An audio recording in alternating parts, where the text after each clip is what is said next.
believe that today's event is especially important and is key to moving us towards an inevitable future. I've been asked to speak about unlocking the benefits of the fourth industrial revolution. The fourth industrial revolution is going to define the new global frontiers in business, communications, governance, and alliances. It will fundamentally change the way we live and affect every aspect of our lives.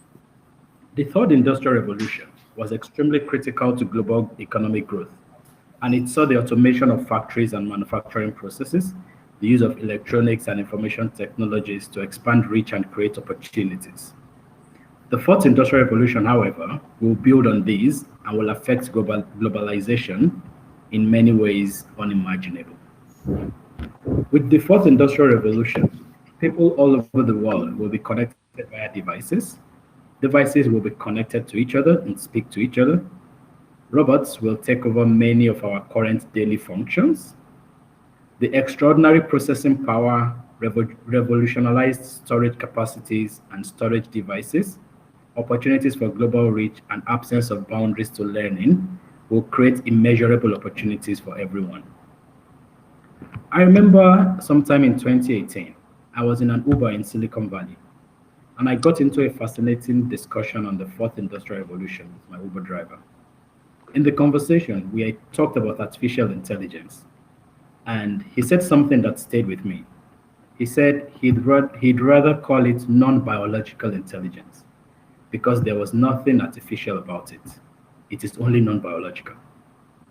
Because with the fourth industrial revolution, what it means is that making use of non-biological intelligence and machine learning, your plumbing company will be aware that you have a water leakage at home before you are even aware. The process at the time may likely involve an automated notification to your plumbing company about a leakage somewhere in your water pipes, giving them the exact location, type of leakage, quantity of leakage per minute, etc. Then a technician will show up at your door with a robot, inform you of the leakage. By now, you must have also been notified. The robot is prepped, and it goes and gets the job done. We will also see changes in sectors like healthcare. A doctor in Lagos will be able to carry out complex operating procedures on the patient in Accra without leaving his location in Lagos.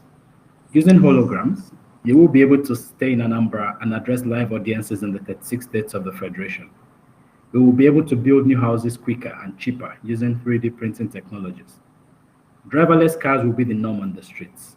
In fact, I see a future in which car ownership will be old-fashioned, as car sharing with driverless car options will become more cost-effective and make more sense than actually owning one.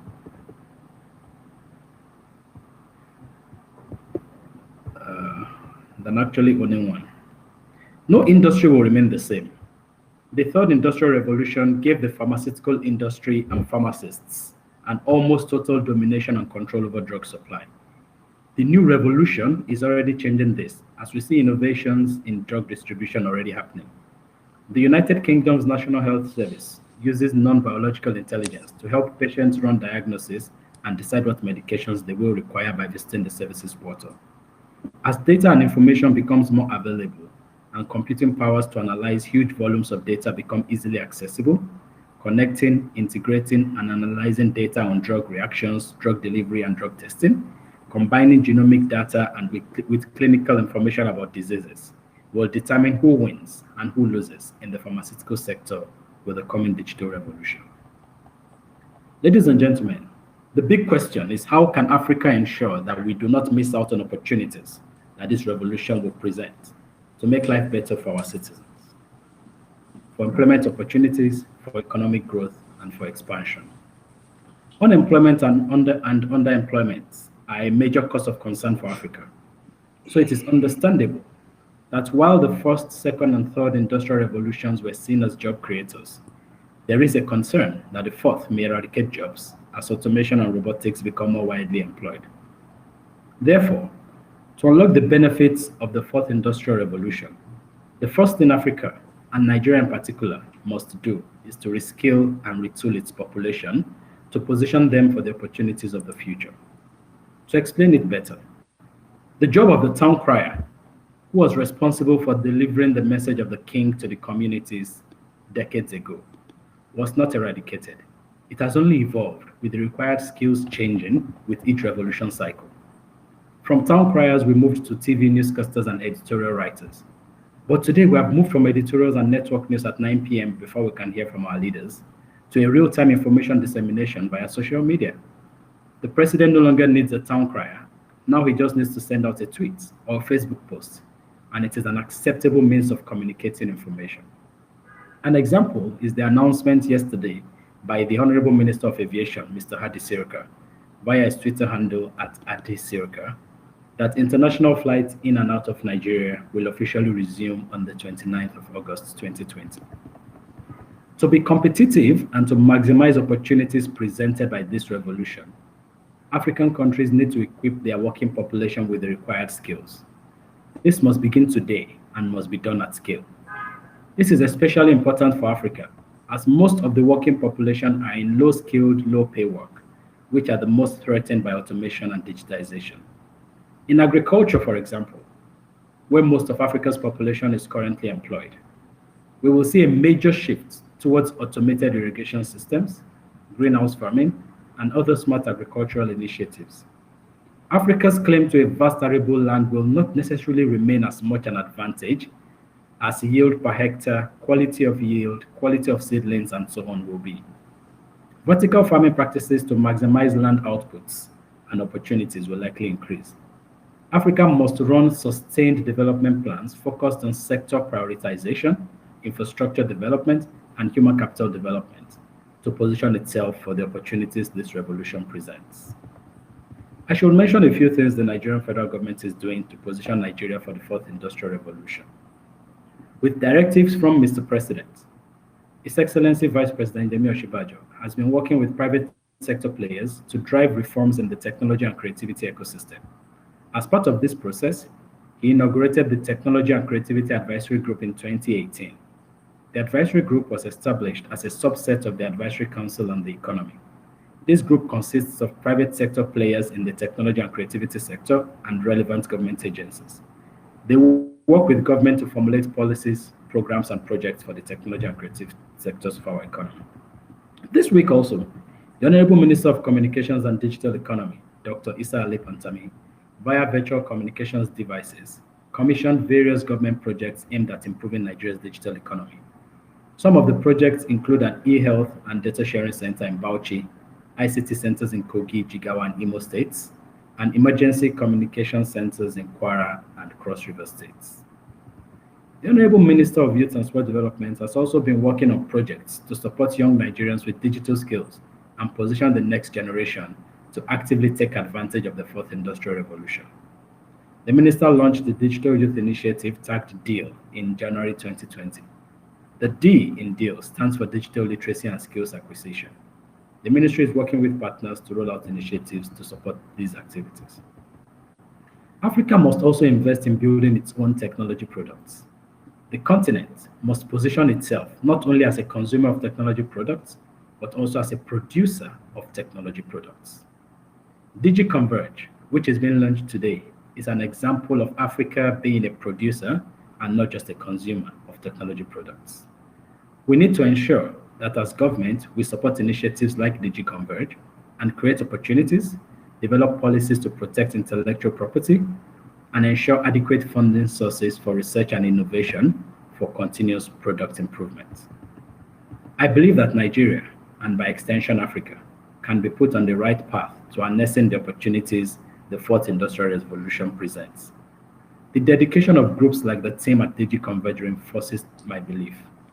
I implore us all, government, private sector, and academia, to work together to maximize these opportunities.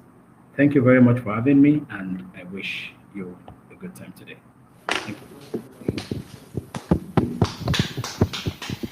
That was a very brilliant presentation. Thank you so very much, Mr. Ife Adebayo, for that very, very insightful presentation. Because I can remember when COVID-19 came to Nigeria, we have to face reality. He actually launched the directly or indirectly launched the fourth revolution, even if we don't like to hear that. Because right now, some of us sit in the comfort of our homes to have virtual meetings, virtual conferences, webinar every time, just for us to be able to communicate, to always be abreast of what is happening in our country. That was a very brilliant presentation. Thank you so very much. Also, you also talked about the infrastructures being put in place by the government. And I can see that I'm just getting to know about it. I think we should do more communication for people to get to know what the government are actually doing to enhance people moving to re-skill themselves and embrace the new normal, which we have found ourselves. You talked about reskilling our population, which the government is trying to do as well, which is a good one. We talked about us reworking our working population to accommodate the new normal. I think we all are trying our best, and if the government also make provisions for all those facilities and communicate to us, we will be able to explore what they have actually put in place for this. You talked about collaboration, which I also followed the VP, the Vice President of our country, Professor Yemi Oshibajo. We always talk about collaboration, because we cannot actually do it on our own. We can't do it on our own. We just have to keep on embracing technology and work as a network to increase our net worth. On this note, I would like to ask if you have any link for us to be able to find out more about these parameters that are put in place. Okay, so I said I will keep in touch with Mr. Celestine, who has been communicating with me, to know the right channels of communication so that we can have further conversations on what's much. We really appreciate that. I'll ask Dr. Niliako, who is a consumer public relation practitioner, development administrator, member board, the general secretary of Nigerian Prize Leadership. What do you think is the role of leaders during the fourth industrial revolution? Dr. Neil, please, you have the floor. Okay, thank you very much. I'd like to thank the organizers, the founder and his co-founder, as well as the panelists who are here to discuss this very critical, this very important issue. Particularly, I'd like to thank the representative of the Vice President, Mr. Ife Adebayo. I must say that some of the things that you said in your address are very encouraging, very important to know that quite a few things are going on and are being deliberate. If you look at the revolutions that the world has gone through, from the first to the last, you will discover that there is what seems to be like a common denominator all through. Right from the time of the steam engine manufacturing, down to the issue of machines being used to improve assembly for mass production, down to the third revolution, the computing age, and now here we are. The common thing is movement, innovation, and one builds upon the other. It's not as if they are totally different. They are basically improvement on what has happened before. And what drives it home is that the concept of speed and innovation on what has already been discovered makes it very outstanding and critical. And this therefore brings me to possible challenges that usually arise from matters of this nature, especially in developing nations and economies as Nigeria. For instance, I come from a village in Anambra State. How does this affect me as a person, beside the fact that I had the opportunity of going to school and perhaps living in Abuja? You will see that there are three essential aspects of this: the community, the economy, and in the politics of the people, of the society. And I'll take it from the point of community. What used to happen before are no longer necessary. Mr. Adebayo said this much in his communication, the concept of the town crier, that is no longer necessary today. We still have to communicate, but the medium, or even the media, as the case may be, or even the platform, all these things have changed, which then raises the concern: how do I get people in my community to embrace change? And we come to the next level, and that is the economy. Interestingly, every revolution that has taken place impacted the economy at many levels: economy of the people, economy of the society, economy of the community, and the economy of nation states. Therefore, if the economy must be impacted, it becomes necessary to take interest on how our economies are run under such innovations. My concern is not being in a position to determine to what extent Nigerian economic drivers, essentially in this case, the private sectors, are taking advantage of this. But you see, it brings me to the third component, and that is the component of the political system. If a people are not properly given effective and strong leadership, they will hardly be able to know what is even going on across the world. And this is where we have the concern, not just in Nigeria, but across many developing countries. Leaders are influencers. Leaders are drivers. Leaders show direction. Leaders understand dynamics, and therefore they're in a position to show direction. But for them to do so, they must be trusted. If leaders are not trusted, the followers will easily lose confidence in following their leaders. And once they lose confidence, there is a wide gap between the leader and the led. And this is where we have very serious concern with the challenge of leadership. Somebody once said, precisely John Maxwell, that everything rises and falls on leadership. But for us in the Nigerian Prize for Leadership, following recent studies, we can say categorically that everything not only rises and falls on leadership, leadership is everything. The totality of man's existence is driven by leadership. Therefore, if you do not have leaders that understand what is going on globally, there will be a fundamental challenge in society. Usually, when we talk about leadership, the default mode goes to political leadership.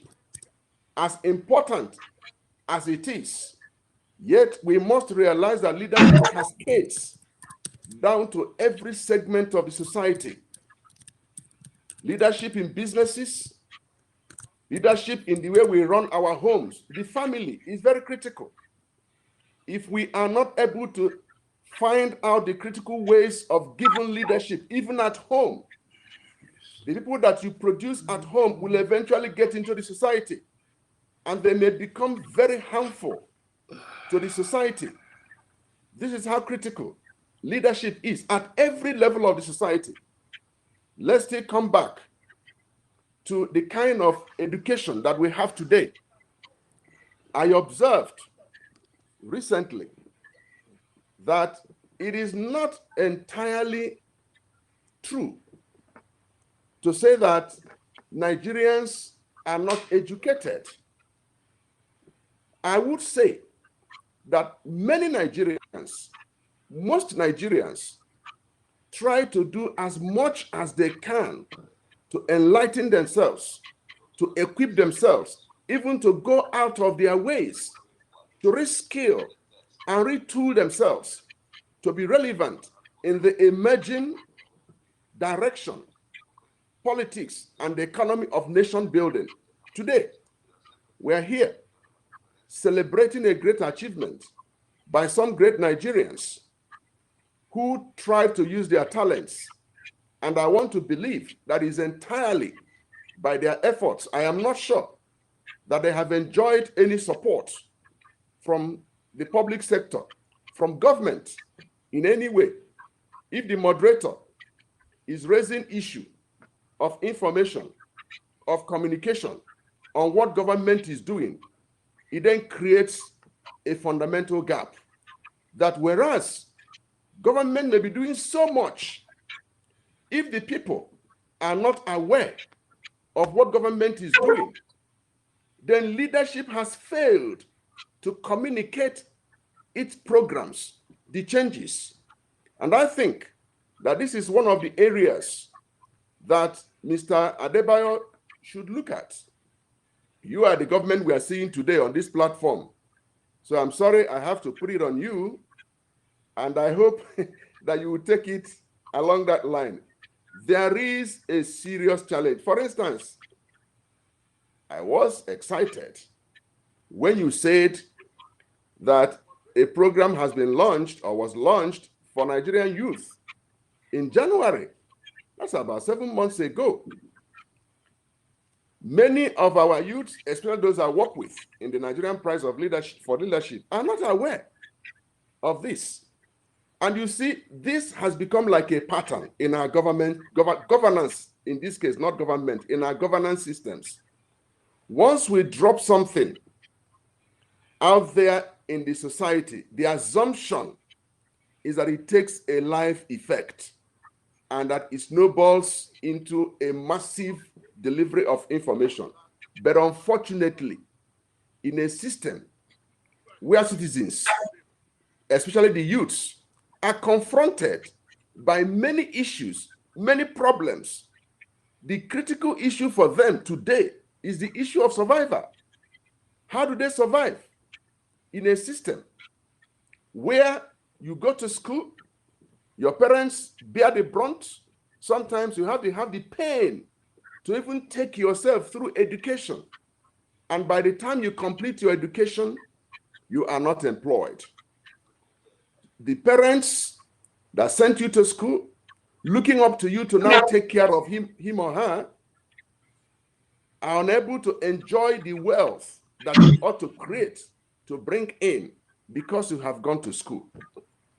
And these are some of the dynamics that I feel that leadership offers the citizens for them to know how to lock in.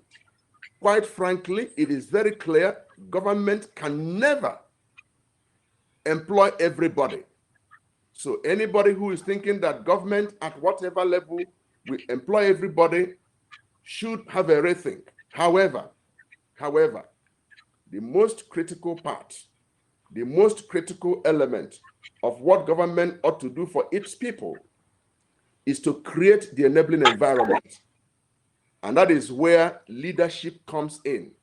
Our policies, our decisions, our understanding of our operating environment can either elevate innovations, revolutions, including the current one we are celebrating today, would be the determinant of what takes us to the next level.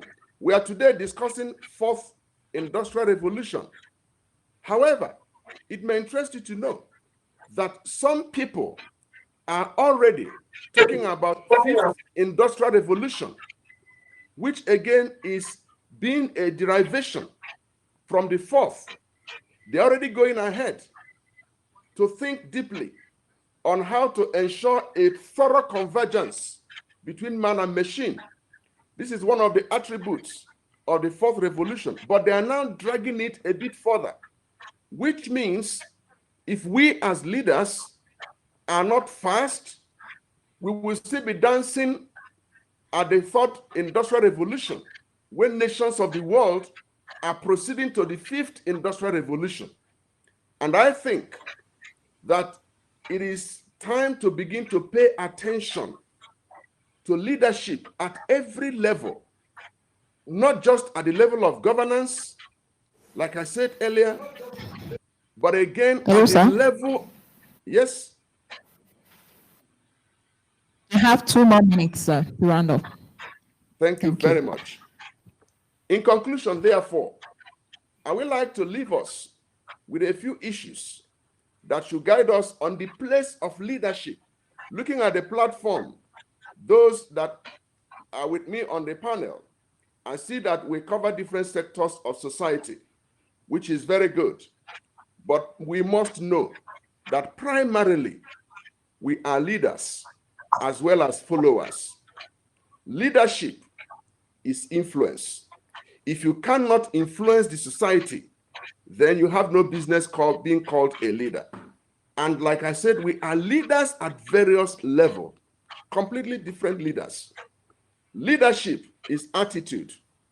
If the attitude of our leaders do not inspire confidence on the led, leaders will soon discover that they are taking a walk, being ahead, when nobody is following them as followers.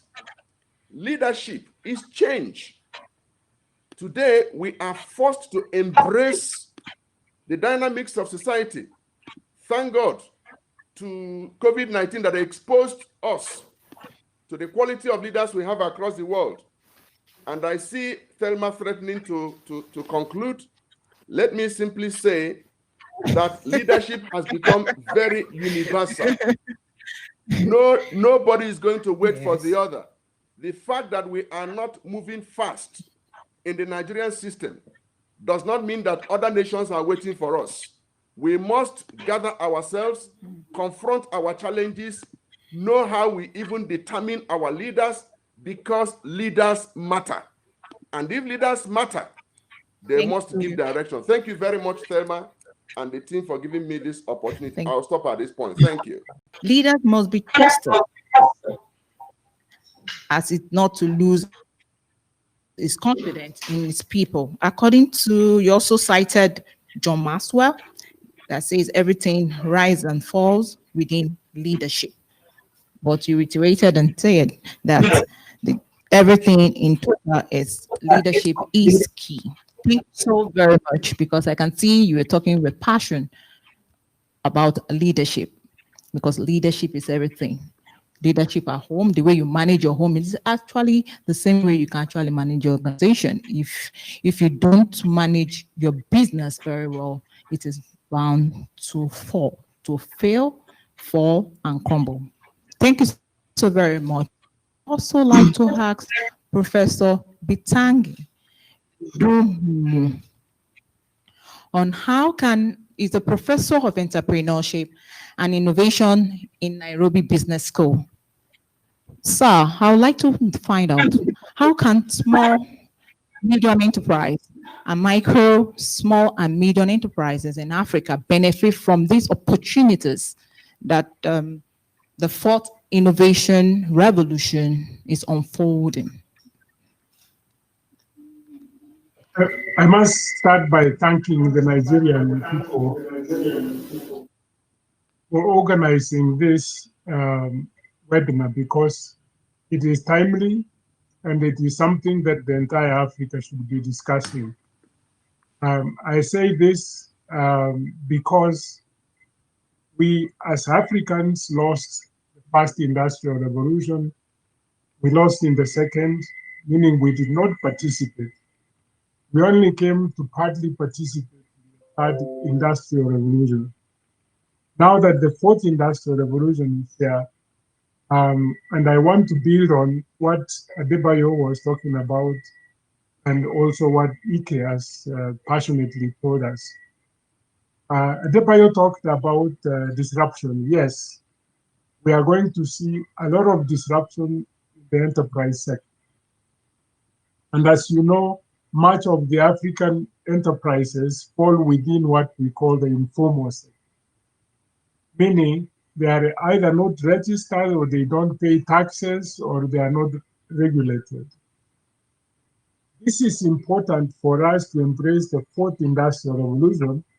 If you look back to the second industrial revolution, that in Britain, the textile workers protested when the machines came. They said this is going to eliminate employment. It didn't.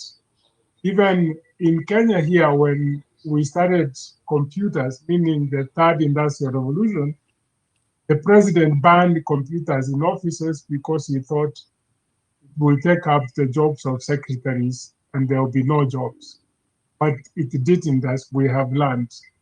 I am here now to tell you that we have the opportunity that the fourth industrial revolution is for Africa. And I'm going to break it down to the level where a young entrepreneur would be able to understand how they can benefit from this fourth industrial revolution.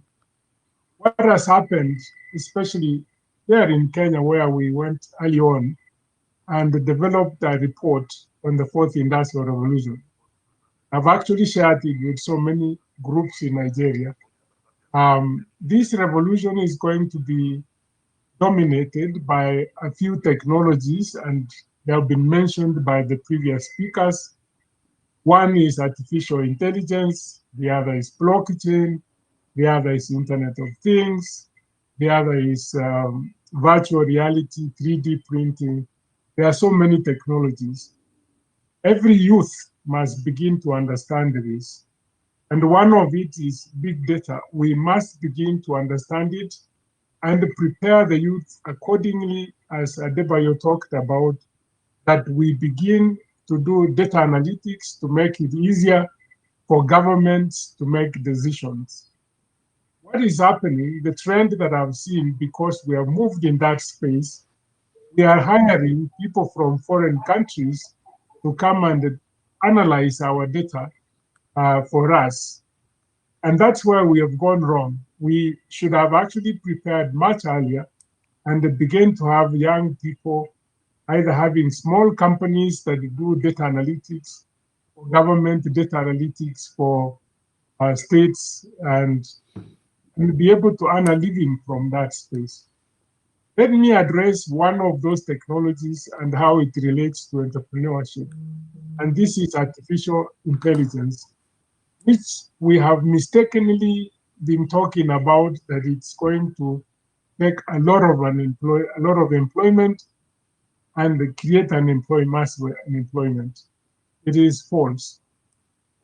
It is false because if you see foreign companies gearing to come to Africa, to develop African languages in such a way that as I speak to you today, I should be speaking either in Igbo or Yoruba or Ashanti or any other language, and everybody understands me. This is what AI can do in terms of language, meaning that we may no longer be able to use English. We can use our traditional languages to convey those meanings that the languages meant. More often, we speak English, and when it is translated to our vernaculars, it doesn't, in most cases, refer to what we meant to say. These are a huge opportunity where we need to get young people. I see a couple of places in South Africa, in Kenya, where they are labeling languages and be able to translate languages instantaneously without having translators. Artificial intelligence is enabling us to provide better education, because the industrial type of education, the systems that Africa adopted from the colonists, were mostly industrial based. That is going to change and moving towards customization. And COVID has actually pushed that very quickly into customization of education. We have one startup here in Nairobi called Mshule. It works across Africa. It uses what we call adaptive learning. And what we have discovered from this is that not a single child is foolish as how we used to think when we provided industrial type of education. There are those who, in the previous type of education, who were lucky, and that's why it was like a pyramid. Just a few who go through to university, and you leave very bright kids. And either because they had autism or dyslexia or ADHD, they find themselves discriminated by the system. That isn't going to happen anymore with artificial intelligence. We need to run those schools. We need to create more applications and more businesses like that in order to provide customized learning such that we do not discriminate many of the kids discriminated previously. There's so much in artificial intelligence, many other. Let me move on to another so that I can be able to show that there is so much entrepreneurship from the fourth industrial revolution, which is going to provide the jobs. You understood what Adebayo said earlier. He said that the jobs are going to change from what they are to new things. And by that I mean the work that is going to be created by Internet of Things probably would begin to absorb more kids. Africa should pride itself that it has the youngest generation across the world. The average African today is around 19. Average European is 50, which means much of the jobs that will be created, especially around what I've talked about, AI, Internet of Things, many of those jobs can be very easily now be done not just here, but across the world, because you don't need to be in Europe to create some of those businesses for Internet of Things. There is 1 million enterprises that needs to be created leveraging those technologies, but we must understand how they work. And the problems we've been having Africans is that the few who understand technology speak technological terms, and then they discriminate those who should be able to understand those terms and they convert them into enterprises. Most of the enterprises that we call informal are going to be disrupted. Not that they will be destroyed, but they would very easily become formal and contribute tax to government, because as they get into the digital space, the government is able to see them and be able to help them streamline their system. What I'm seeing here in Kenya is that because of the fintechs, it's become possible that the ones who are discriminated as informal sector, they are able now to borrow without collateral because of artificial intelligence. They borrow without collateral. It is the first time we are talking about inclusivity with respect to funding. Financing has been a big problem for those enterprises, and that is why I say that change is coming in a good way. Let us touch on blockchain, which is perhaps what every African should understand, up to the village. Why? Because it has the greatest potential of creating wealth for Africans wherever they live. What has happened with the new small startups here with blockchain is that they have been able to streamline supply chain, something that was very difficult for us before, that farmers would grow and harvest well, but they don't have the markets and they don't know who buys these things. This is what blockchain has done. As you plant, everybody in all the states of Nigeria knows that this one has planted this acreage of yams, and in this part of the country, there isn't enough yams, So you are able to redistribute produce across the country using that technology, meaning that no farmer would waste their produce like we used to waste because we didn't have marketplaces where they can be able to sell. I think this one requires like almost several hours to explain and how ordinary people can be able to use it. We have been able to break that through. If you go online and look for a company called Twigger, for example, which works with other. Hello, Prof. You have 1 more minute to round up. Okay. Thank you. Yes, I'll finish very quickly. Then agribusiness becomes much easier if you combine artificial intelligence and you combine with blockchain.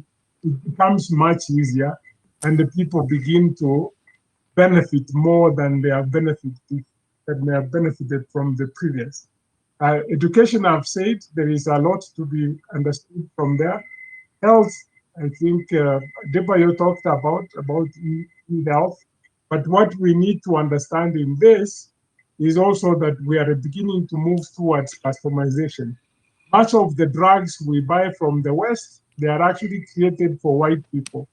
And in cases of high blood pressure, it's been found that we need a specialized way of developing medication for the Black people. And these are studies that have been done in the US that giving them the same medication, what is gonna, because technology, we talked about 3D printing, that we probably would end up printing medicine for individuals, but we could do, for example, where race and the medication, we can be able to change. So I would stop here, and maybe later on I can expound on many other areas that I've touched.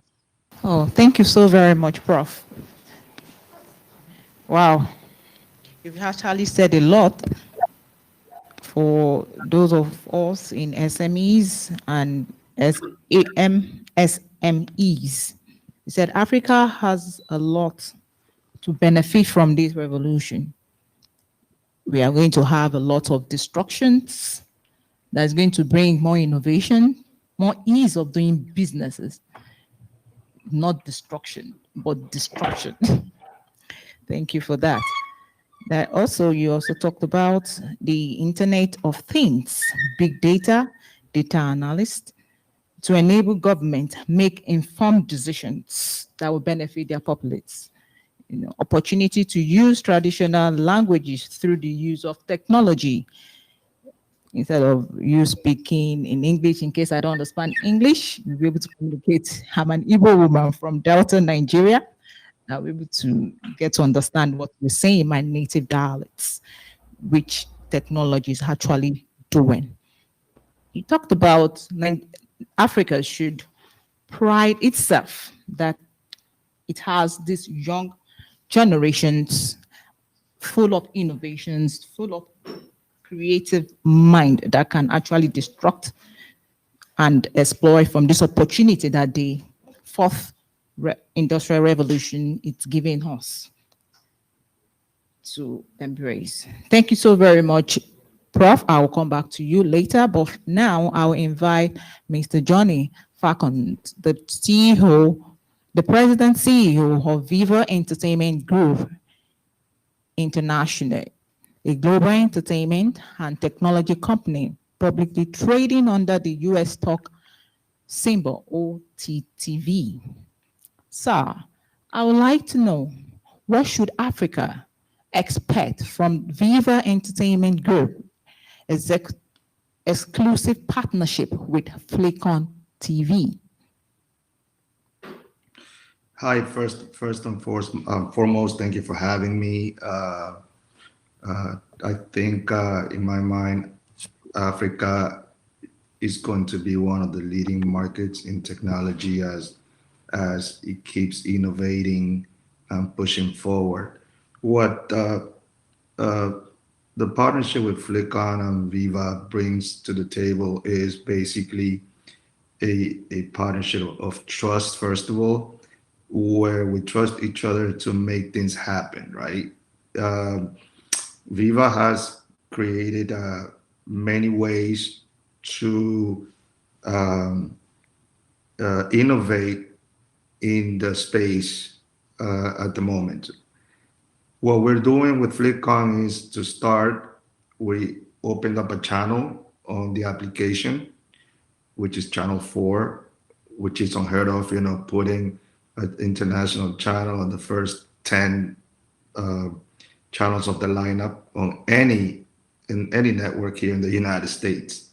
But for us, is looking forward, right? My way of thinking is always been having a vision, moving forward in any way, shape, or form, and doing things that no one does. I always like to do the opposite, right? Everybody does one thing, I do another, and it works.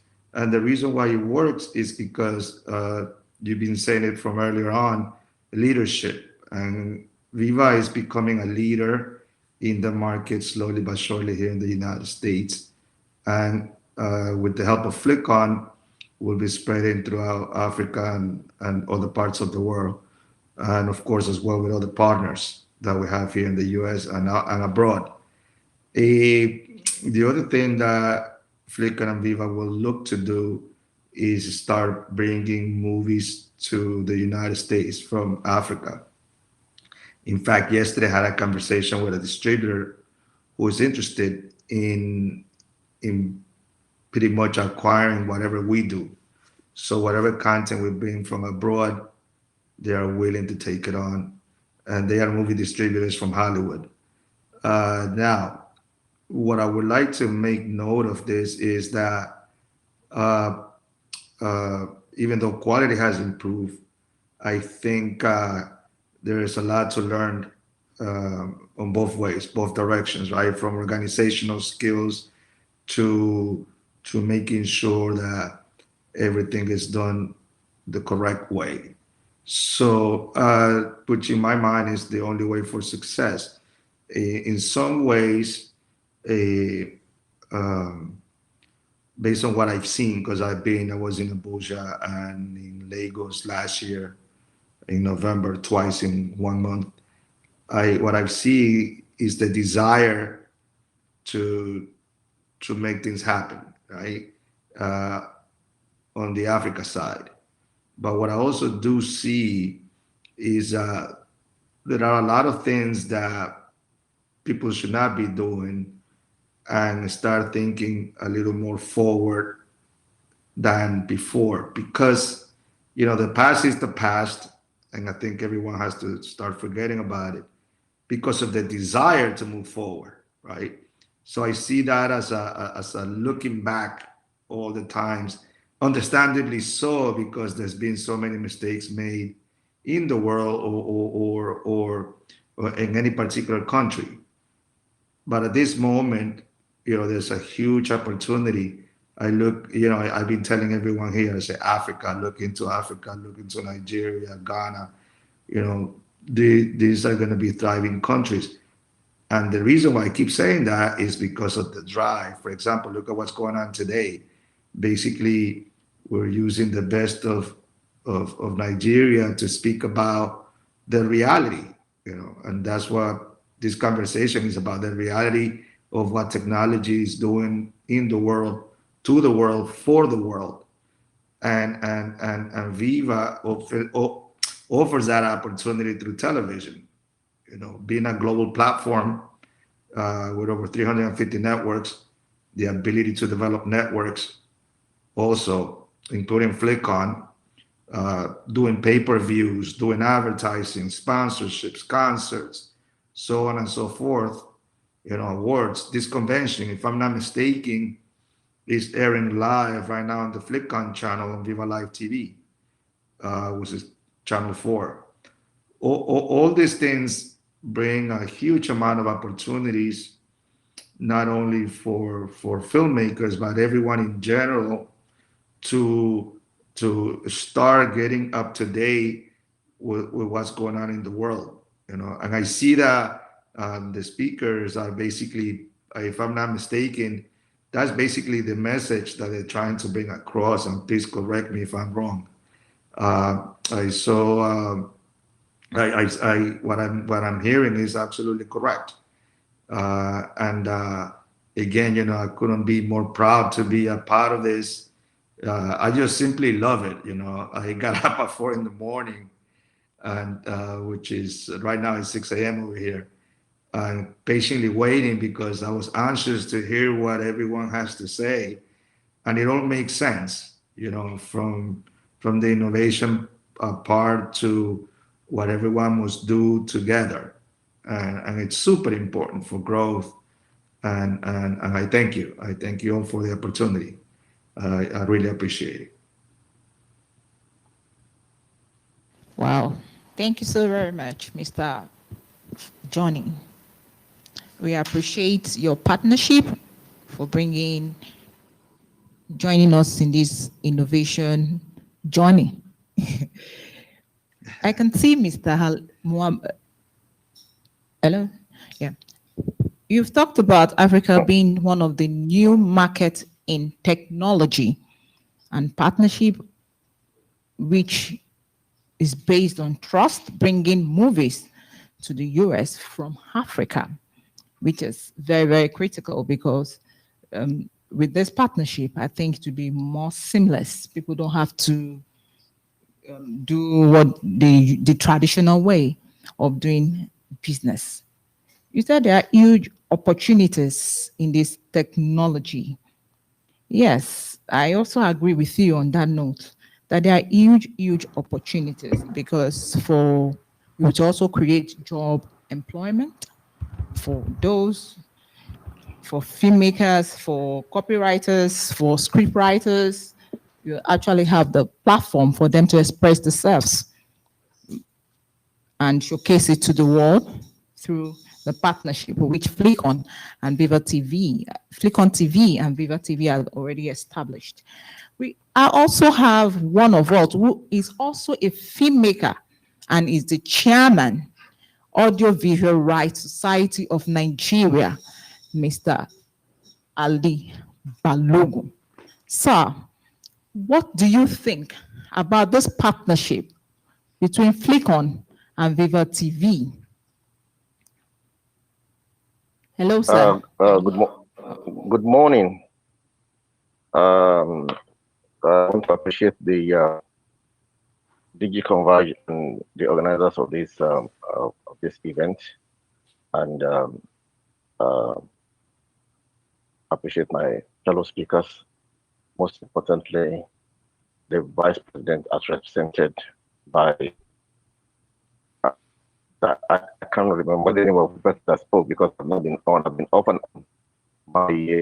My connection has been quite epileptic. I don't know why that is happening to this. It's never been so.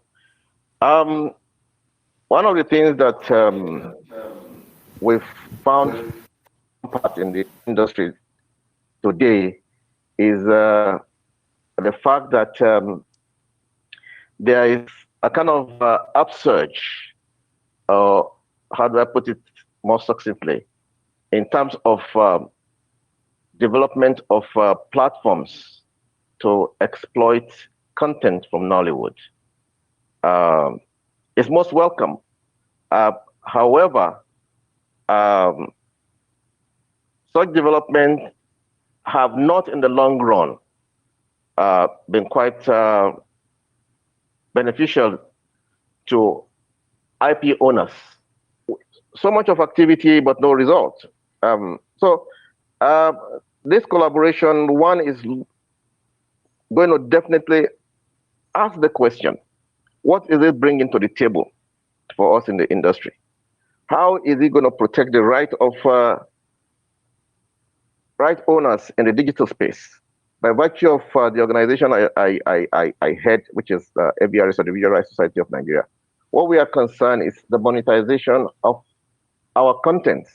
How do we get remuneration, whether in forms of royalties or residuals? So collaborations are always welcome, but the bottom line is this: with the how do I put it now? Lack of space in the brick and mortar employment platform that we have, which is resulting in what we call the digital revolution today, where we have a lot of youth, where our industry is essentially a very big player. I mean, second to agriculture. What is there for IP owners? You know, it's not just enough to partner, it's not just enough to set up these platforms, but what's in it for us?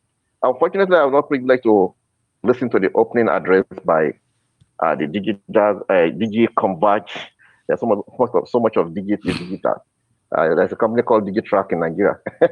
So, right, what is DigiConverge bringing to the table, right?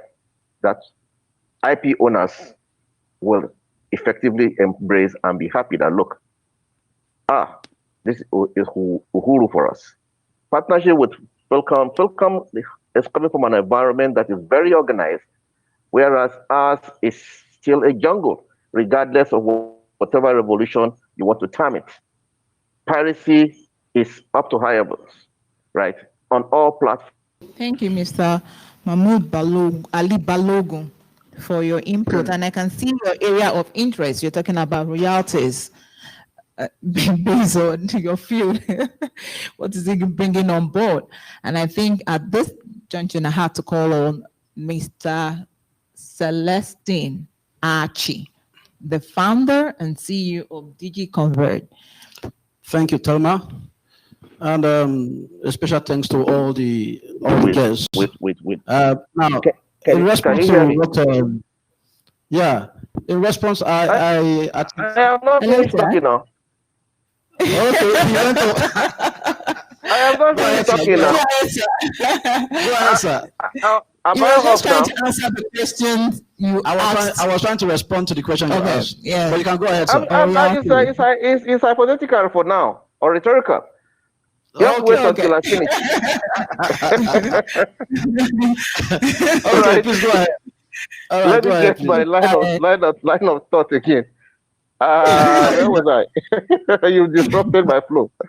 Right? I like I was saying, yes, finance it. Right? It's not just enough to say, oh, the central bank or one institution is provided as soft loans for content producers, for people in the creative industry. And we know definitely majority of those involved in this industry do not have what the banks require, even the minimal one. They just have their creativity to give. Whereas in other climes, what you've done in the past can testify to the fact that, look, you can get the job delivered. We don't have that here. So we require new policy environment in terms of financing the movie industry in Nigeria. Forget all these showbiz things that we display on social media, Instagram and Twitter. A lot of my colleagues are in dire straits, right? When it comes to, what do I call it, minimal existence. It's just showbiz. So the coming together of these platforms, yes, it's thing is that what difference are they bringing in terms of how to tackle the challenges that the industry is bedeviled with right now? That's my take for now. Thank you. I'll call on Mr. Celestine to actually answer the question that comes to royalties and what is at stake, what's new, what is different from what we already know. Thelma, I think the Viva CEO has been trying to say something. He's been raising his hands and. Okay. Mr. Johnny, do you want to say something? Can you unmute yourself and go ahead, please? Yes, I'm sorry. Actually, okay. All right. It's a very true statement and introduction that the gentleman made about what is coming to the table, right? There could be a lot on the table, but as I mentioned earlier, there needs to be some sort of organization in many ways. So our organization as a group of filmmakers, organization as, you know, the amount of movies that are made, who's making them, I mean, even though, as I said earlier, the quality has improved, but I see that there's a lot to learn in order to match the intensity of what other people in different parts of the world and the United States are doing. In other words, to be up to par with what everybody is doing over here. Now, we can discuss all day. Yes, in order to improve that, financing is important. You know, and for example, in not only here in the United States, but in different parts of Latin America, especially, you know, countries are contributing to filmmakers in order for them not only to film in their countries, but also to motivate them hiring people in their countries, right? Because the film industry before and after the pandemic are finding their ways around to keep creating, right? And yes, you know, have, for example, in the case of Viva and Flikon, you're talking about, you know, the monetization. We already made that clear in phone calls and Zoom calls with filmmakers how that's going to work. Because Viva, for example, charges for subscriptions. We charge for movies. We charge for pay-per-views. You know, Viva is not a free platform, right? Plus, our distribution allows the filmmaker to expand their horizons. Archie has done a great job in getting everyone together as one. And for example, he wants to do the Africa Film Festival, which is something that I highly encourage. When is that going to happen? When is that going to happen? Only he can say that. And of course, you know, in coordination with everybody else. Here we go again, organization, you know, do things not only right, but at due time, you know, things on time. Again, this is how we work here. We work as, you know, like clockwork. You know, if somebody tells me 6 a.m. is 6 a.m., right? Just like today, I don't know if you guys noticed, I was this at the same time as you, but yet you are 5-6 hours ahead of us, right? So all these little things matter because timing is very important, right? And the time for the African filmmakers is coming, but I still believe there's room for improvement. Like I said earlier, the quality has improved, but you know, there's a few things to learn that I'm pretty sure they'll catch up to, and this is when Flikon gets involved and explain and drives and leads the way towards that success. Archie has the best intentions. I've never seen anyone, period, dedicate that time and financing into a project or projects that he believes should work, and they will work.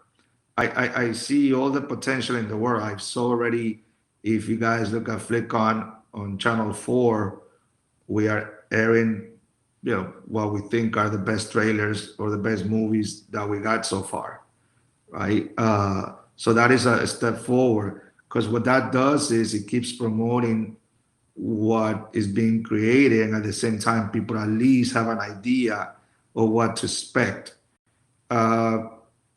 In retrospect, I also believe that once everything is said and done, all the things that the gentleman mentioned earlier, I forgot. I'm sorry, sir, I forgot your name.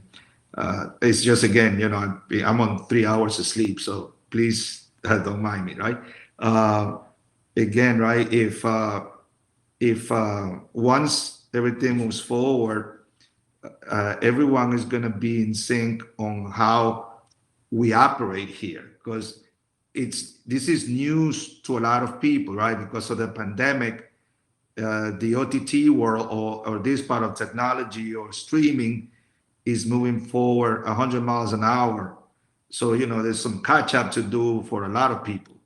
And yes, I totally agree with you. How do they get paid? At least on our end, the monetization aspect, it's covered.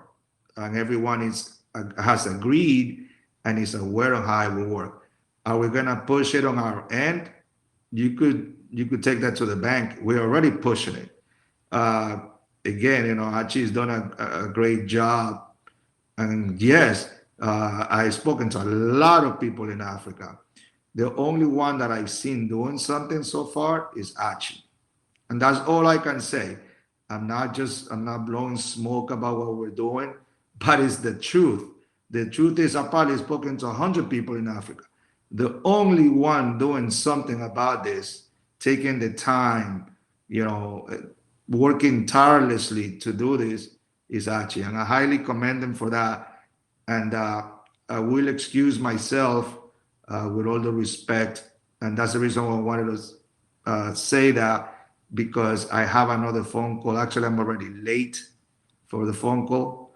But, I didn't want to miss this for nothing in the world, because it's going to grow. Right now it's 4 or 5 of us.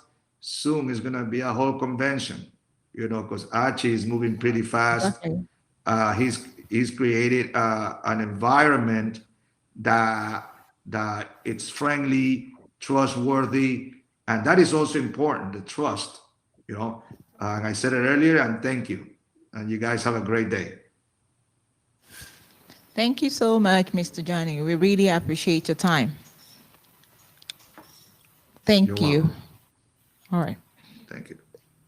Mr. Mahmoud. So I think yes, Ali Balogun. I hope he has been able to answer part of your question.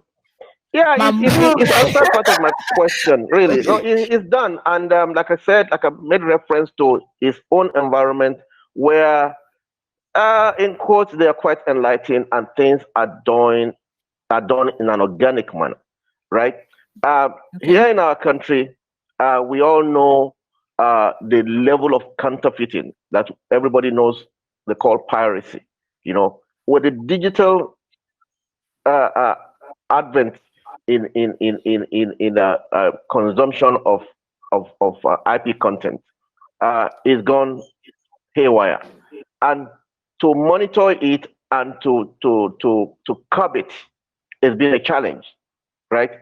Our regular cinemas, like you all know, which is like the Flikontv guy said, there's a boom in terms of consumption on the OTT platforms, streamings, and what have you.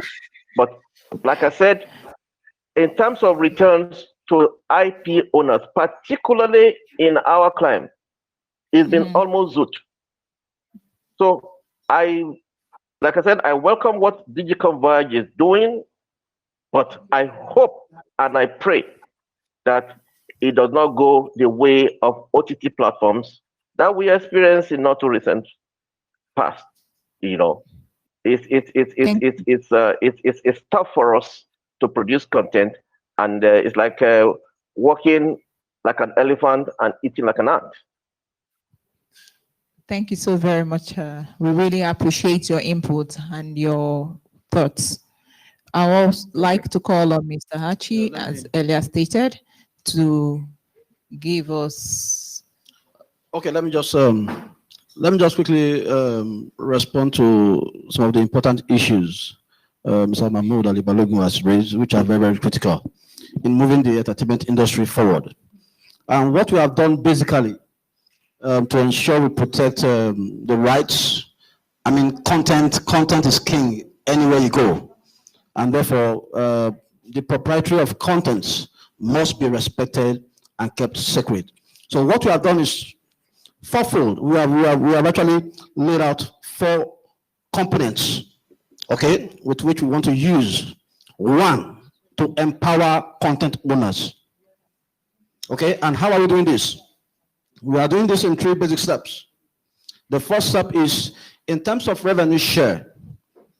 Okay, what we have put in place is that every content owner with original content not seen on any other platform, because whatever content we are taking on must meet 3 basic requirements. 1, in terms of quality, the quality must be right. Like Johnny said, I mean, gone are the days where you just do content for the sake of doing content. Quality in terms of picture, quality in terms of audio must be considered. Then second thing, some people just don't care about their content. So I go to YouTube and I upload my content. For what purpose? To what end? What am I getting in return? And in the Flikontv Viva partnership, what we are doing differently, besides what other platforms or OTT platforms are doing, is that we are giving back 60% of the revenue back to content owners. 60%. And we are not just giving them 60%. They actually have access. Okay, I mean, Professor Bitange was talking about analytics and all that. I mean, you can just have data, but data is nothing without insights. And therefore, what we have done for DigiConverge is to bring about a convergence of data and insights. So a content owner is able to see, 1, how much is earning in real time. And not just how much is earning in real time, but also goes a step further to see which area, which region, which country its content is performing the more. Okay, that's number 1. Number 2, in terms of advertisement that will be coming from Viva, from the US and other Latino regions, and even in Africa, content owners are getting 70%. 70% of the revenue that comes from adverts. Okay, and the Flikontv Viva are only keeping 30%. Again, what we are doing again is giving power back to the content owners. Now, the beauty of all this is that the Viva Flikon Entertainment Group is all about building a bridge between Nollywood and Hollywood. And how are we doing this? We are doing this, number 1, through collaborations. Yes, we intend to promote collaborations with people who are ready to produce original contents. Original contents, that is the key word. Original contents. So when we see original contents that is promoting African culture, African values, yes, we will recommend such for collaborations with any Hollywood movie producer.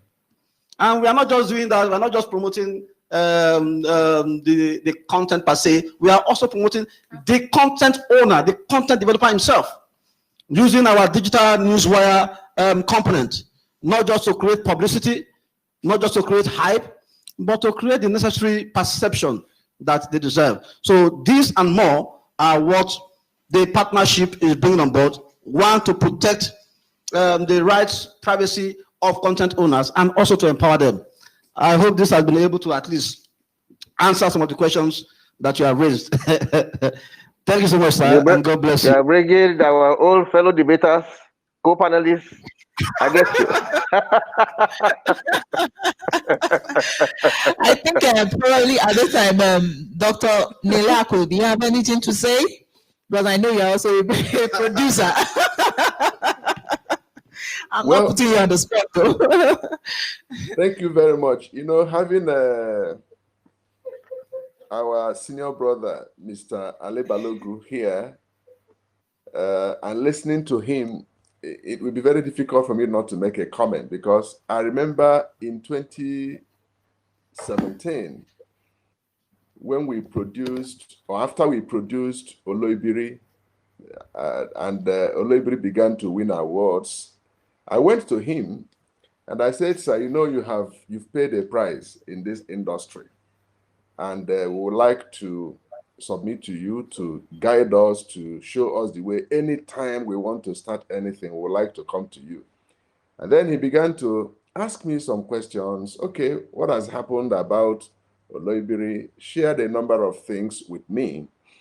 And some of the things he shared with me, some concerns that he raised, seem to be the same concerns he's raising today, which means solutions have not come. And I think it's something that we really have to look at seriously, because it is very painful when you produce and you see your product being enjoyed, but then the producer of that product is not rejoicing. It's the other way around. It's like servants are riding horses when princes are walking on the road, and it ought not to be so. So I can feel for him. We had a direct experience. We produced Oloibiri that won several awards within and outside Nigeria, and we spent so much in producing that movie. And guess what? The carriers, the content carriers, kept pricing us peanuts and so on. It got to a point that the case. Yeah, it got to a point that we said we'd rather keep it and keep the honor of having done a movie that challenged industries, challenged leadership in this country. And as if that prayer was heard, 2-3 weeks ago, the federal government has just, in partnership with 3 other organizations, gone back to Oloibiri to go and lay the foundation for an international oil and gas museum, which was one of the things we canvassed for. So sometimes you just see that circumstances can actually bring joy to you. This project has been going on for the past 40 years. When President Shagari was president of Nigeria, every time it will be comment, oh, that's the right thing to do. After him, President Obasanjo came, never saw it happen. President Goodluck Jonathan, who comes from that environment, couldn't pull it through. And then we saw it as a concern for the nation, talking about leadership. This is the place where the first oil was drilled in Nigeria in 1956. Yet, because of the kind of leadership we've had over the years, nobody saw the need to give this community what they deserve and to even take advantage of launching that community into the world map. Going forward, I am hoping that the kind of thing we are discussing here are the type of things that Flikon will look at. We have very rich history in this nation, and it goes across the country. These are some of the things that can actually make Flikon unique in taking heritage issues and launching them globally. What better partner will you need? You have Mr. Ali Balogu in the house, and he can offer a lot of help in this area. So I think this is one of the areas that we should look at. And I want to say this, sorry, Thelma, before I go. I wanted to ask a question. I thought our friend from the Vice President's office will still be in the house, yes, but it looks like it's trying to call me. Sorry? Celestine said he's trying to call me, right? Yeah. Okay.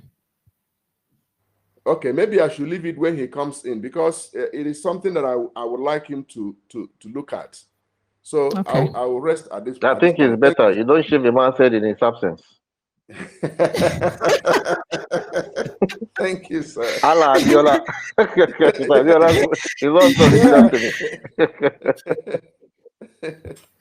Thank you so very much. We really appreciate it. I can see the way you related the issue to leadership, because everything still boils down to leadership. Because when you have a good leader, it directs and show you the path to take to success.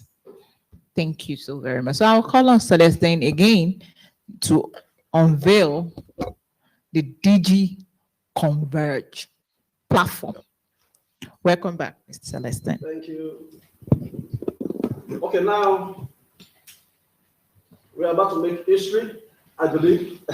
Yes, yes, yes. Like I said, it started with just a vision. And then conversation. Okay? And what made all these things happen? Not just the ideas, not just the collaboration, but then the people behind the collaboration, without which, I mean, what we have done today or what we have achieved today, we wouldn't have achieved. For the first time in the history of Africa, DigiConverge, now, whatever conference, whatever virtual media launch we are having today is being done right from the back end of one of our platforms called DigiConverge. Yes. DigiBlaststream. It's not your Google Meet. It's not your Zoom. It's not your GeoMeet. It's not what other? It's not your free conference call. It's not others. It is DigiBlaststream. Wow. And what makes DigiBlaststream different? Okay, now before I even talk about DigiBlaststream, I was just so excited, so I went ahead to talk about DigiBlaststream. But let me tell you about DigiConverge as a system, not as a platform. As a system, because it's the convergence of 6 platforms in all 6 platforms. Okay, but for today, we are rolling out 3 of the platforms. One is Flikontv, which is your online television station, not your online television channel. Okay, I'm sorry. Okay. Must I? Can I? Let me just. Okay. Okay. I think I can flow better without this this mic. Okay. Let's. I'm sure they can hear me. Okay. Which is your online television station. Now, we also have DigiBlaststream, which is your virtual studio, whether you're a broadcaster, whether you have your talk show like Kufo, okay, exactly. Or whether you have your talk show like Fred Agbata. Agbata is supposed to be here. I think probably is struggling to come in. Or whether you just want to have your virtual classroom, okay, like Nechi Limited, okay, one of the leading training firms, okay. Okay, so DigiBlaststream affords you the opportunity not just to have your virtual classroom, not just to have your virtual meet, not just to have your virtual talk show. All we are saying is that don't stop bothering yourself with the traffic of Lagos or Abuja or Port Harcourt. You can now be the traffic, and that is what we bring to you for DigiBlaststream. And it also has what I call a white panel session that allows you to interact with your students or participants. Okay, you can record even while the show is going on. You can have your own customized landing page, and the features are on and on. And of course, apart from what I'm going to do now, I'm going to share the screen of some of our other platforms. And there's what we call DigiBedu, which is the top platform. And with DigiBedu, we are now promoting Remi Lekun, one of the emerging stars to watch out for. And of course, we are going to hear him live. And for DigiBlaststream, we are giving Nigerians the opportunity, especially musicians, music artists, music labels owner, or music marketers, the opportunity to syndicate or distribute their music in over 200 streaming platforms globally, including Amazon, Spotify, Deezer, and the rest. And not just that, we are giving them 100% in royalties. We are not keeping a dime. 100% in royalties. You heard me right. Okay. And now we are not just, again, back to the issue of insight and data and what have you. We are not just saying this is how much you earn. Okay. As long as you sign up, you are able to distribute your platforms globally. You are able to see how much you are earning in real time. You are able to know exactly which country, which region, which state your music is performing the better. Wow. And that is why we are saying right here live that you should watch out for Remi Lekun. Okay, thank you. Then we have I've mentioned Flikontv, I've mentioned DigiBlaststream, and I've mentioned DigiBedu. Okay, so now we have 3 others which are in their beta versions. Okay, we have the Digi Assistant, which is a virtual assistant component of the platform. Of course, we have Digi Newswire. And what we are saying with Digi Newswire in collaboration with Digital PR Wire is that you can now syndicate not just your news, not just your press release, not just your news stories, but also your video news to over 400. Yes, you heard me right. 400 media outlets globally, including the Francophone areas. Okay. Now, our goal is not to retire the likes of APO, but our goal is actually to wake them up to the call that Africa is here to take the lead. And yes, we are here to take the lead. Of course, we have Digi Intelligence, And what does digital intelligence do? Basically, you can call it, I mean, there's in what we call in Yoruba, Amibo. Amibo is able to capture exactly everything you are talking about. So it's not just about social listening. It's not just about data, but we combine the function of data and insight to give you that information that can help you to make decisive actions. And therefore, these are the platforms we are sharing. But quickly, I will just share a screenshot of some of the platforms. Okay, we have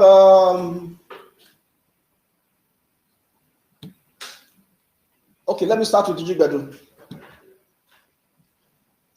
Okay, if you can see this is our DigiConverge, the back end of DigiConverge platform, and we are saying that you can stream your music live in over 200 streaming platforms globally. So when I log in, you will see the dashboard. One is that, okay, this is actually the back end of the platform, but then I'm just showing you exactly what it entails. You have the product section where you can actually upload your track or your album as an artist. You have the analytics section where you can actually see exactly how much you are earning per time. Sorry, I think the network is giving us issues.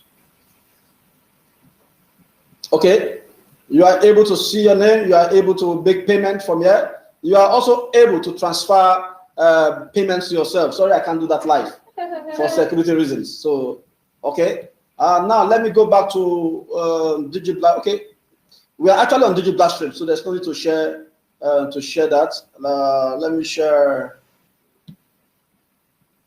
the DigiConverge itself.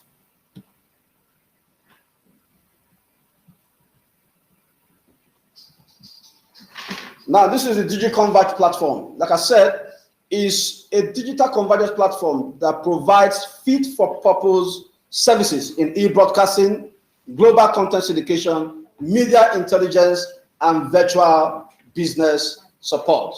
And what we are trying to do essentially is to let you know that time is now where you can do business without bothering about borders or without bothering about lockdown. Now is the time to connect to DigiConverge and make your business more meaningful. Thank you. Wow. That's a whole lot for innovation.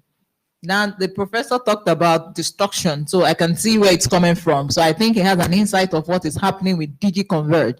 Because when you talk about Blast Screen, you are seeing us live broadcasting from just our own studio, creating our studio and broadcasting it live. And you talk about DigiConverge. Why me? I love singing a lot. Probably I have to start thinking about making my dream come true to be a musician, and you hear me singing everywhere. Okay, so quite an innovation, really, really impressive. I think. Okay. Dr. Nina, do you have anything to say about what you just saw? A word or two? Thank you very much. This is really great. This day has come. Celestine has worked so hard behind the scene with his team to make sure that this day actually not just came, but continue to come, because it's work in progress. I know that one of the core challenges we're likely to face are not different from what we're already seeing here, the challenge of network. The challenge of network, we've seen it on and on. And since our senior brother has directed that I should not shave somebody's hair in his absence, I will still hold on. I wanted to make one or two suggestions, because unless leadership takes this issue very seriously, it may impinge, of course, very negatively on the outcome eventually that we are supposed to take from this. So I think it's an area that leadership will really have to look at. How do we ensure that the quality of network we have in Nigeria meets global standard, so that certain things can rhyme properly, and we can take advantage of what has been offered to us. It's indeed a great honor to have been part of this history making. Thank you very much for the opportunity, and we will continue to wish you the best, and whatever we need to do to support this and make sure that it comes to life effectively. When I say life, I mean life upon life. Please call on us. Thank you very much. Thank you so very much, Dr. Niliako, and thank you for your time. I'll hand over to Kofo to say. Thank you so much. I've had such an insightful day. I mean, just sitting down here to listen to all of this, and what I say, the future of the content industry, or what I say, the creative industry, is about to take a huge turn. Please let's give a round of applause for DigiConverge once again. Okay, so we're wrapping up real quick, but we're going to have a commercial/movie interlude very soon. So let's just have a feel of what it is. Okay, a musical. So, please let's give Remilek a round of applause. He's about to entertain us.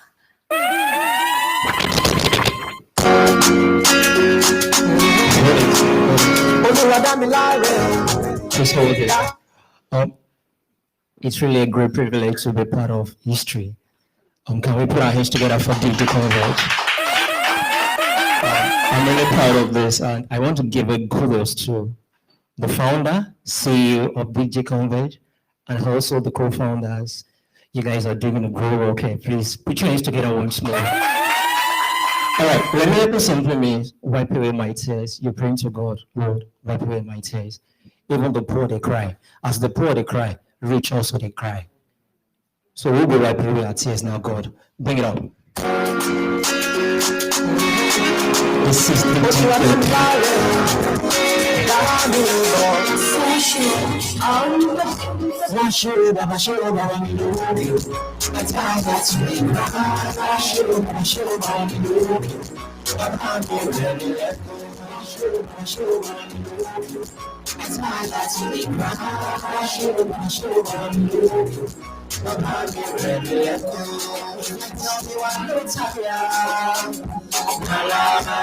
if I say I never see how much you share with me. Come on, like this, my dear. Wash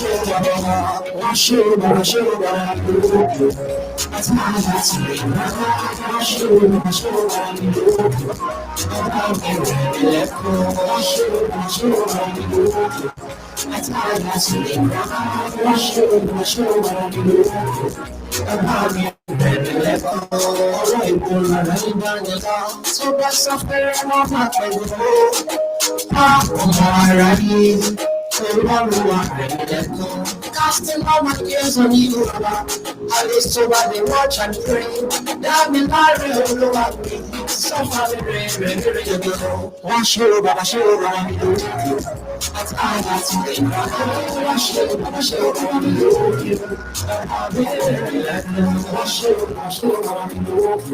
as I got to be wash you, Baba, show, Baba, be ready. This country can be close tonight. I just feel the way I live around. Come on, labor, we trade ball.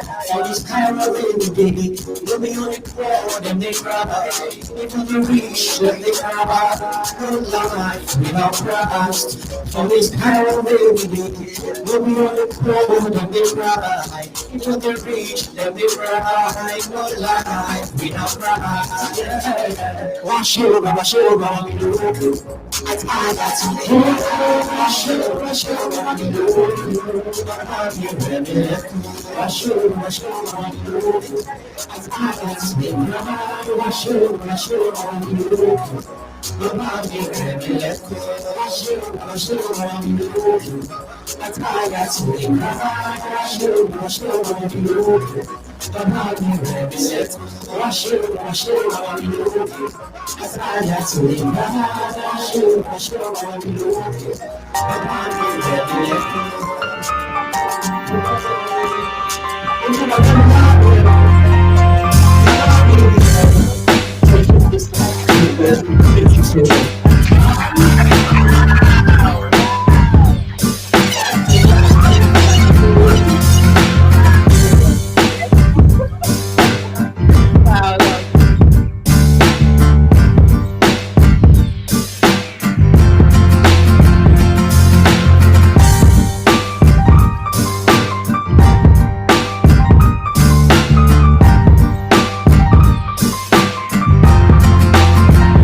it's beautiful. Omo, this fabric, it gon' fade though. Yeah. Look, make I tell you something. The new area Ankara, it go take good care of it. Right? Not lie, not true. And the price, Cheap. Try new Ariel on your Ankara and colors now.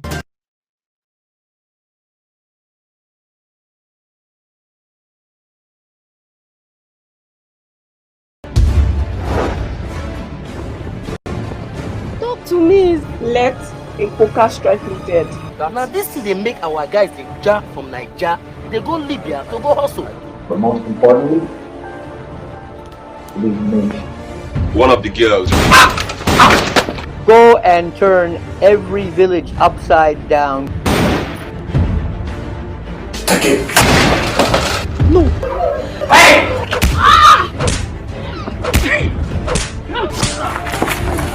These girls are worth more than millions of dollars. I don't take orders from you. I said get back now! No, sir, yeah. You come more body for attention, bros. Emeka, stop! Hi!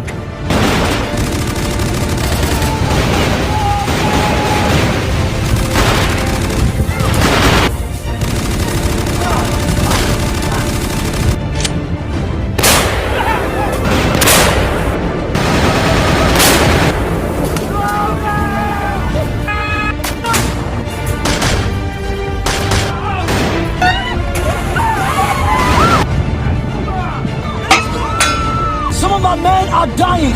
We're about losing the girls. You get everybody back to this safe house right now.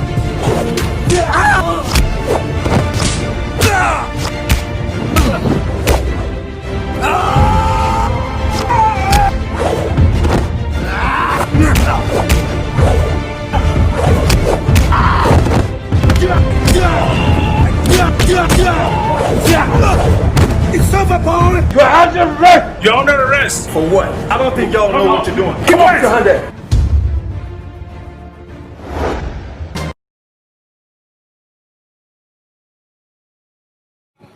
A real trip to Libya. Seriously. Okay. I'll now call on Mrs. Nkechi Alebalogun, the MD CEO of Digital Convergence Limited, to give us the vote of thanks. Thank you. Wow, it's been such a wonderful day, making history. Welcome to the borderless new world created by DigiConverge.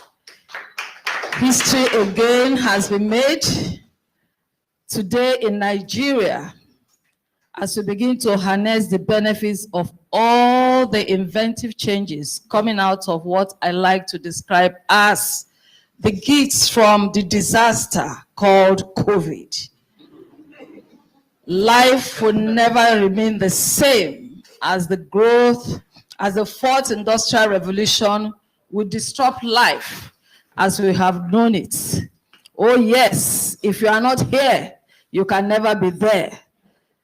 I am so excited, and I want to thank first the president of, the vice president of the Federal Republic of Nigeria for taking up the challenge, as usual, to be at this event.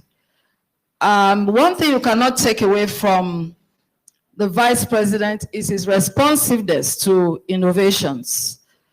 And I'm very glad that the person who also represented him in his speech made sure that his passion for Nigerian business was ably represented in that speech.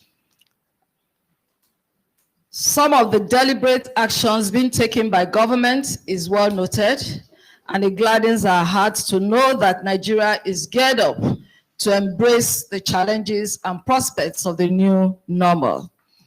Thank you very much, sir.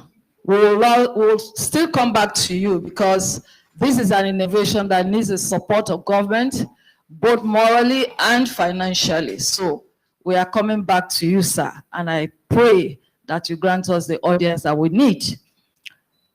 Dr. Ike Neliako For those of you who do not know the meaning of the name, Neliako, the guy that enjoys wealth.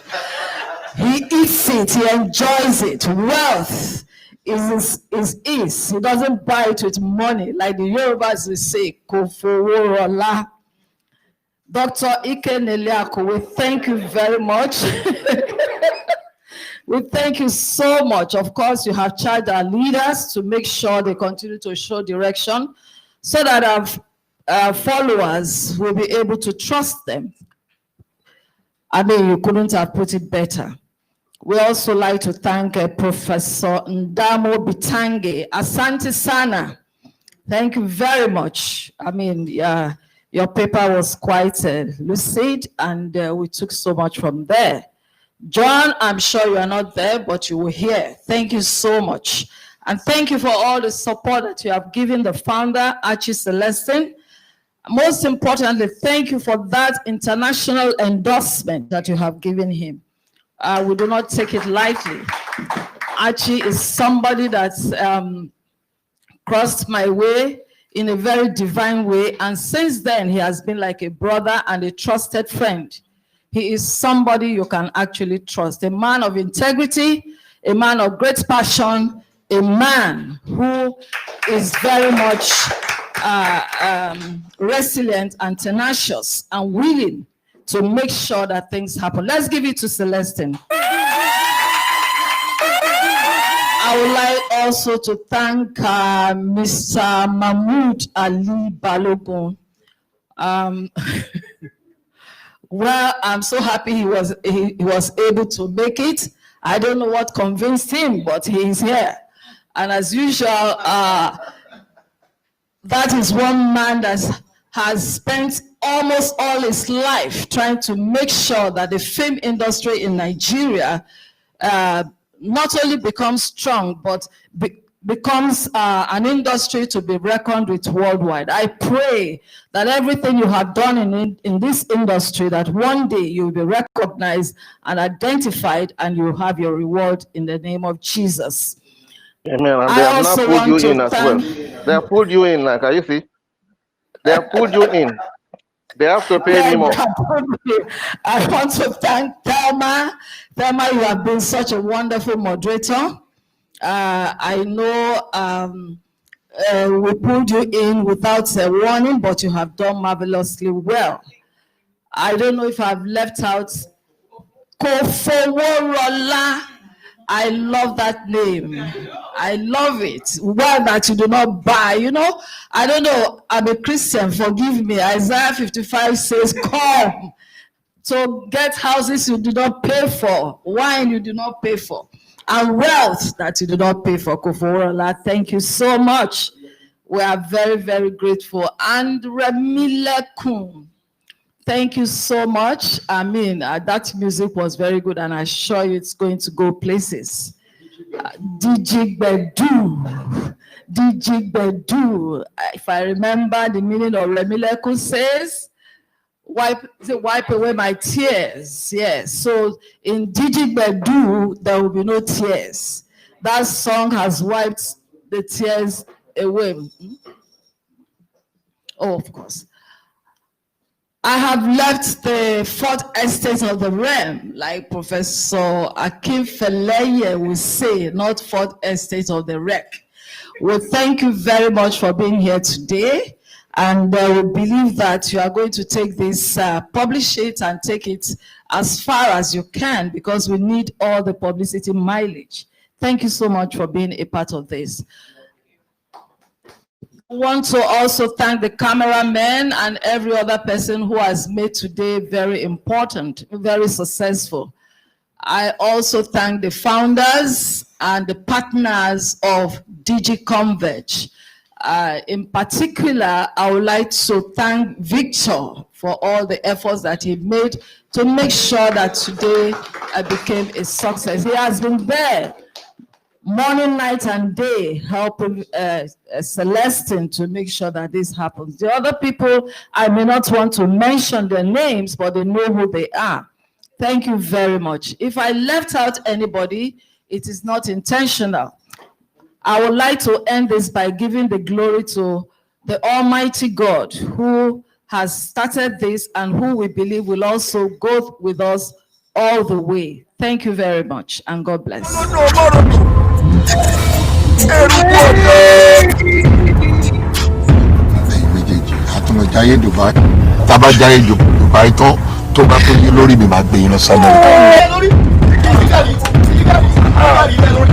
Kí ló dé tẹ́yìn òkè ń gbọ́ràn tètè yín di báyìí lọ. Ẹ wá bíbá ẹ ṣe bẹ́ẹ̀ lọ kí ni gbèsè ayé nǹkan fi dáa ju tiwa lọ. kan wà ṣé fi lọ́wọ́ òrùka. ó ní kú tí lẹ́yìn méjèèjì kì í máa gbẹ̀mí lẹ́nu. ọmọ ẹ tí ò bá dá padà lẹ́yìn nǹkan ló máa ṣẹlẹ̀. ṣé bí mo mọ implication ẹ. kò dá ring yẹn padà with immediate effect. Òrùka ìlú. tó o bá fẹ́ yàgbé òrè ọ̀yà mo kà fún un. Òrùka yìí, òrùka yìí.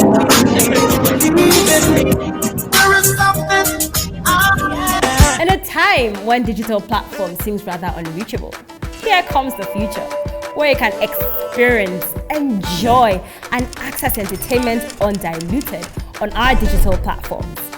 DigiGedu, DigiBlackstream, Flikontv.